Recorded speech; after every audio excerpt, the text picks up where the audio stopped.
ഇന്ന് നമുക്ക് പെട്ടെന്ന് ഉണ്ടാക്കാൻ പറ്റുന്നൊരു സോയ ഫ്രൈഡ് റെസിപ്പി ഒന്ന് നോക്കിയാലോ. അപ്പോൾ അതിനായിട്ട് ഞാൻ ആദ്യം തന്നെ സോയാബീൻസ് എടുത്തിട്ട് കുറച്ച് മഞ്ഞൾപ്പൊടി ഉപ്പിട്ട് വേവിക്കാൻ വെച്ചിട്ടുണ്ട്. അതൊന്ന് തിളച്ച് വന്ന് കഴിഞ്ഞ് ചൂടൊന്ന് ആറിക്കഴിയുമ്പോൾ നമുക്ക് നന്നായിട്ട് അതിൽ വെള്ളമൊക്കെ ഒന്ന് പിഴിഞ്ഞ് കളഞ്ഞെടുക്കാം കേട്ടോ. അത് കഴിഞ്ഞ് അതിലേക്ക് ഉള്ള മസാലകൾ ചേർക്കാനായിട്ട് ഞാൻ മഞ്ഞൾപ്പൊടിയും പിന്നെ എടുത്തേക്കുന്നത് നമ്മുടെ ചിക്കൻ മസാല, പിന്നെ പാപ്രിക്ക, അത് എരിവില്ലാത്ത മുളക് പൊടിയാണ്, പിന്നെ കുരുമുളക് പൊടി, പിന്നെ കുറച്ച് നാരങ്ങ നീരും ഉപ്പും മാത്രമാണ് എടുത്തേക്കുന്നത്. അപ്പോൾ ഞാൻ പാത്രത്തിലേക്ക് ഒരു 1/2 ടീസ്പൂൺ മുളക് പൊടി, പിന്നെ ഒരു 1/2 ടീസ്പൂൺ കുരുമുളക് പൊടി, പിന്നെ ഇട്ട് കൊടുത്തേക്കുന്നത് നമ്മുടെ ചിക്കൻ മസാല, പിന്നെ ഒരു 1/4 ടീസ്പൂൺ മഞ്ഞൾപ്പൊടി, പിന്നെ ഇടുന്നത് ഉപ്പ്, പിന്നെ നമ്മുടെ ലെമൺ ജ്യൂസ്, ഇതെല്ലാം കൂടെ കൂട്ടി തിരുമ്മിയിട്ട് നമ്മൾ സോയയിലോട്ട് ഇട്ട് കൊടുത്തിട്ട് നന്നായിട്ടൊന്ന് മിക്സ് ചെയ്ത് വെക്കുക.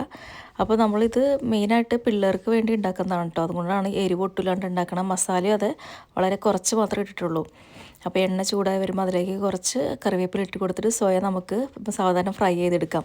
അപ്പോൾ സോയ ഓൾറെഡി വെന്തതായതുകൊണ്ട് നമുക്ക് നല്ല ഹൈ ഫ്ലെയിം ചെയ്ത് വെച്ച് തന്നെ നന്നായിട്ട് ഫ്രൈ ചെയ്തെടുക്കാം കേട്ടോ. അപ്പോൾ നന്നായിട്ട് ഇളക്കി കൊടുക്കണം, ഹൈ ഫ്ലെയിം ആയതുകൊണ്ട്. അപ്പോൾ ഇളക്കി അതിൻ്റെ കളർ മാറി വരും. ഇത് മിനി സോയ ചങ്ക്സാണ് ഞാൻ എടുത്തേക്കുന്നത്. അപ്പോൾ നമുക്ക് അടുത്ത വീഡിയോ ആയിട്ട് കാണാം. ബൈ.